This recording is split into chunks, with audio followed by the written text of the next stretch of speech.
case, People versus Jaleesa McDowell. Allison, on behalf of the people, Your Honor.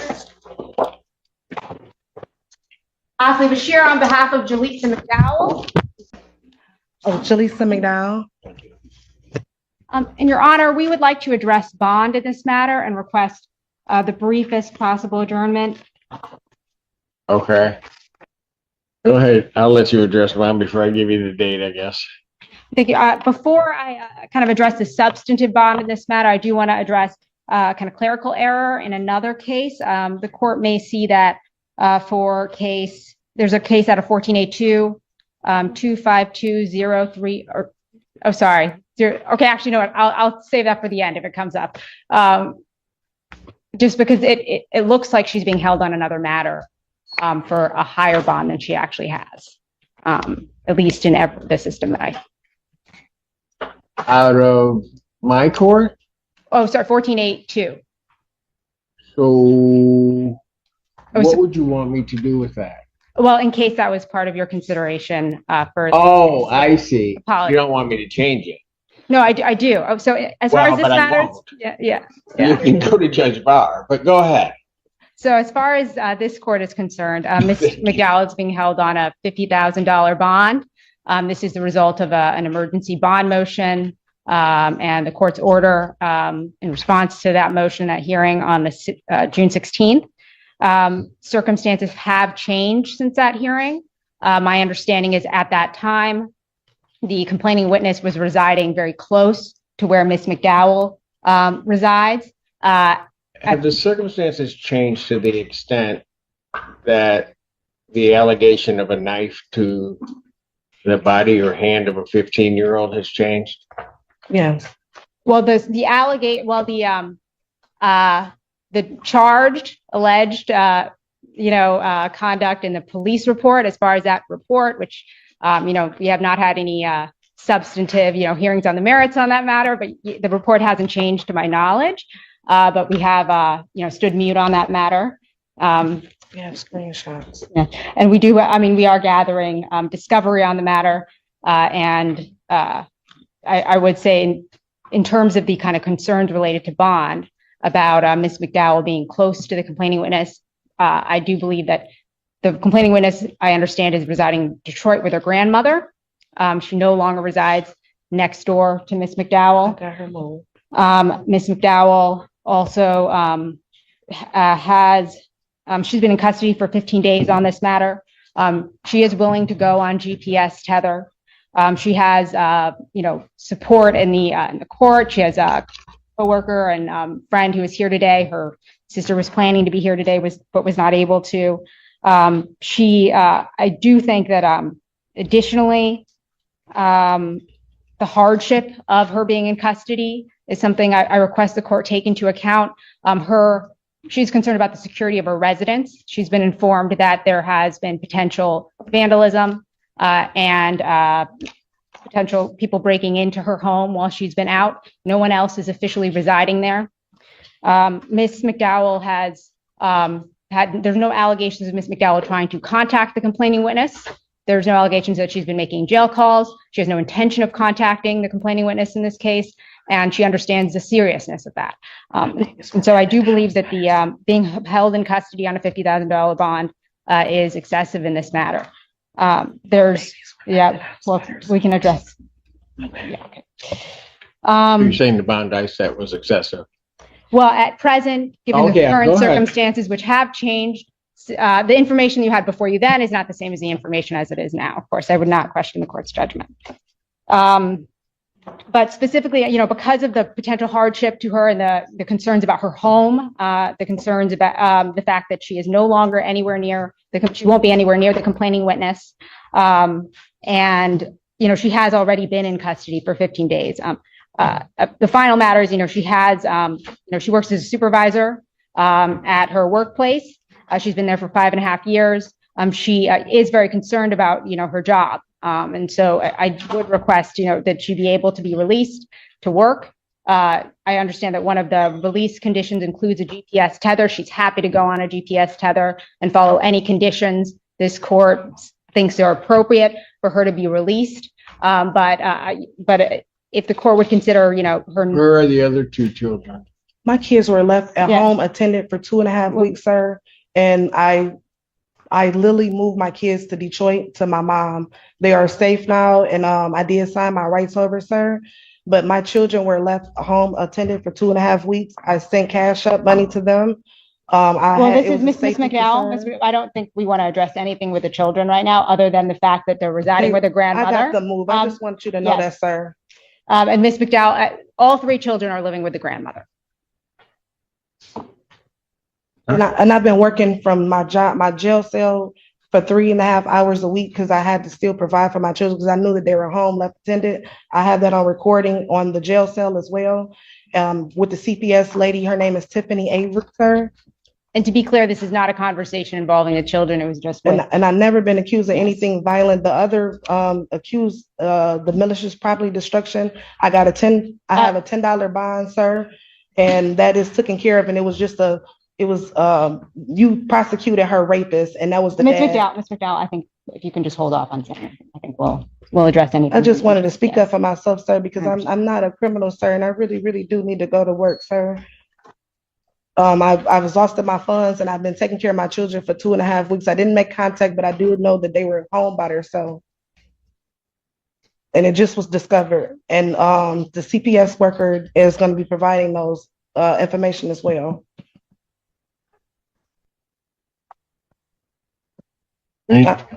I'm sorry, sir. That is all, Your Honor. Your Honor, the court's familiar with this case. I'm not going to re-exhaust the motion that we filed. The only thing that I see that's changed since the last hearing is that the children have been placed with that grandmother in Detroit. The facts of this case still stand that she is stabbing her daughter with a butter knife so severely that her daughter needed stitches in her hand. I mean, I have severe concerns, and not only that, she threatened to kill her daughter, and her daughter was so afraid to contact police, she had to text a friend to call police because she was so afraid. I mean, I have great concerns, even if she is released, for her children's safety. And this is a very significant case, and I believe in our bond form, our original request was $100,000, so I think $50,000 as set by the court is appropriate in this case and should remain as set. Your Honor, if I may address that, there is no history of violent conduct between Ms. McDowell and the complaining witness in this case. The basis of the statements that were just made by the people are entirely the police report in this case. And her stitches. Well, the basis of the allegation that Ms. McDowell is the cause of the injury is based on the police report. That has not been addressed on the merits. And again, there's no history of legal issues or reports of violence between Ms. McDowell and her children. I would say I don't believe. I would like the court to consider the gravity of holding her in custody on the basis of just the police report at this stage of the case, with no allegations that she has violated her. Telling me it's wrong that the child was at the hospital getting stitches, counsel, and that's what I should consider. I want the court to consider the fact that that Ms. McDowell has stood mute. The court has entered a not guilty. I understand all of that, but you're asking me to consider her hardship and saying that there are certain things that may be objective in that police report that I shouldn't consider that. I would like the court to consider the fact that Ms. McDowell is no longer going to be anywhere near that child. So if there is a concern about the possibility that that injury may have been caused by Ms. McDowell, which we deny, that would be addressed by that fact, in addition to the fact that there would be a GPS tether as part of her bond conditions. And I did also make the record clear. She does have a previous conviction for domestic violence from 2018. She also has a previous conviction for larceny from 2020, and she also has the pending case of the MDOP with another domestic relationship. So I mean, I do have concerns. She does have an assault history, and given this case, I'm concerned that it's escalating from what her previous history is. Your Honor, none of these cases involve Ms. McDowell's children. Yeah, but you said she didn't have a violent history. She got a DV conviction. Motion for bond reduction is denied. Bond will continue. Court does call the case of the people versus Barrage Scott. For the judge. Court shall feast on behalf of Mr. Barrage Scott, who is the person on the podium. Mr. Scott, please state your name for the record. Rise on Scott, sir. How you doing, Barrage? All right, just glad to see my family in here. That's all.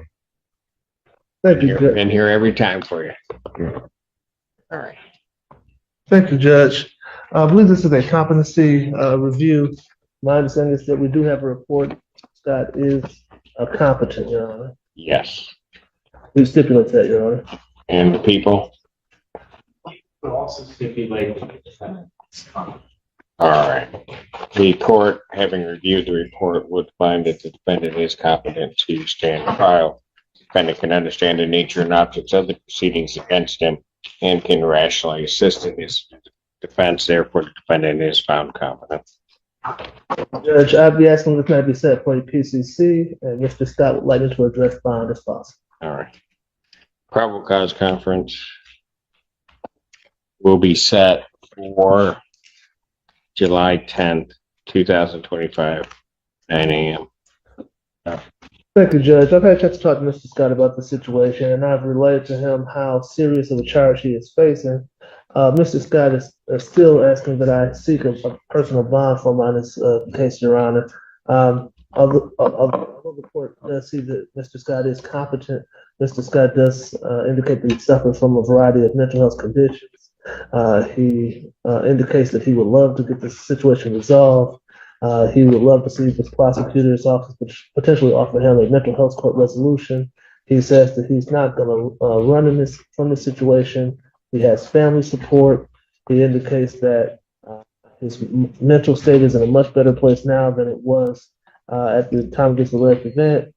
He indicates that he has a grandmother who is involved in his life and who will help make sure he attends any and all court dates. He indicates he will go to any outpatient or inpatient treatment that the court does require. He also has no objection to being on a tether. He indicates he's willing to just address everything that's going on in his life, Your Honor, that he will not be a problem for Your Honor should the court release him. He's asking that Your Honor consider a reduction in bond or a potential personal bond. But again, I have relayed to him how serious of a charge he's facing. But I believe that's what you want me to argue. Anything else?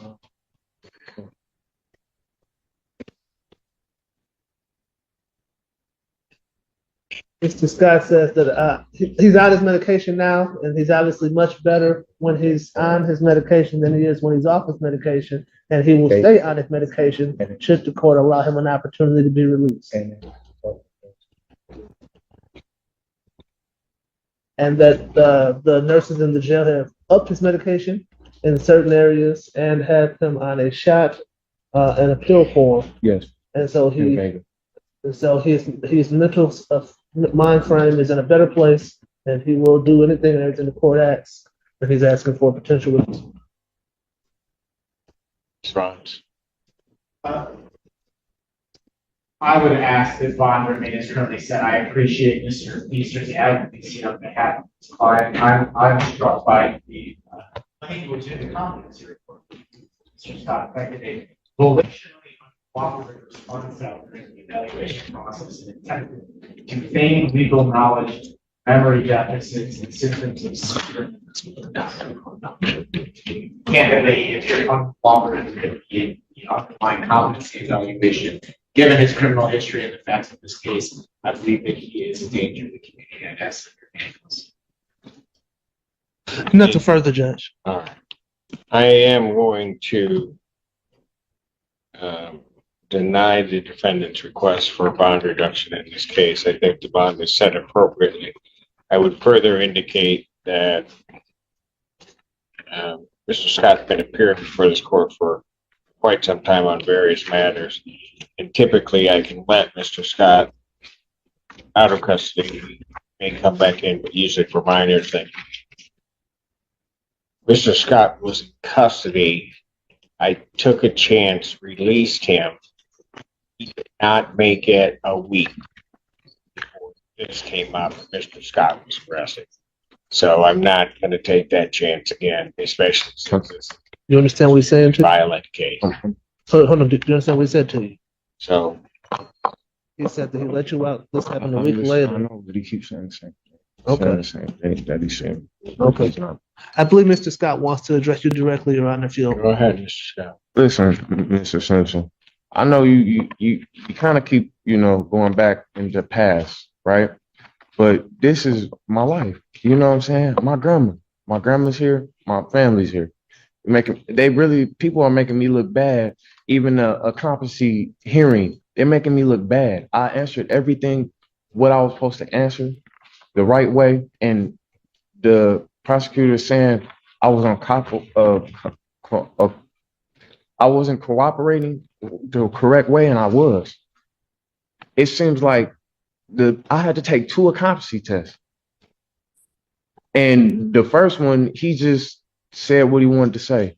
I'm asking if you release me today, because I gotta go see Slay today.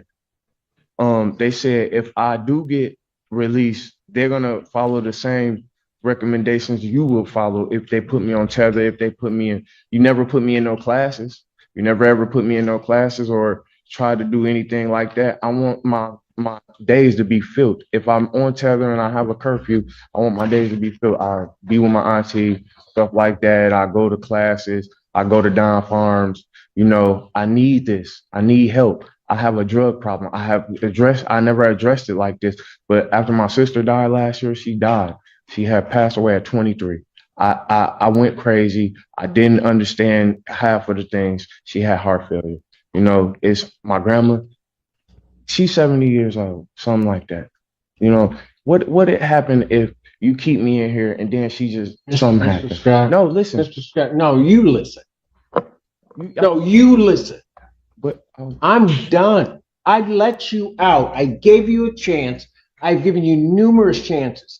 Saying that anybody's trying to make you look bad, I don't have to go to the past. I let you out. You don't make it 8 days. And now I have you involved in a crime that involves pointing a gun at another person. I'm done. what do you mean? Listen, Can you just let me motion for bond reduction denied, bond will continue. Thank you, Judge. But Go to you that. ain't let me speak Go though. to that. You ain't even let me speak. Thank you, Judge. Today's courtroom session featured two very different defendants, but one common theme: trust. In the first case, the court refused to reduce bond after hearing allegations involving a teenage victim, serious injuries, and concerns about prior violent conduct. In the second case, despite emotional testimony, family support, and promises of treatment, the judge ultimately concluded that previous opportunities had already been exhausted. These hearings weren't about determining guilt or innocence. They were about assessing risk, accountability, and whether release conditions could adequately protect the public. Judge Simpson made it clear that past behavior and public safety carried more weight than promises alone. If you found this case as shocking as we did, make sure to hit that like button, share your thoughts in the comments, and don't forget to subscribe for more jaw-dropping courtroom breakdowns.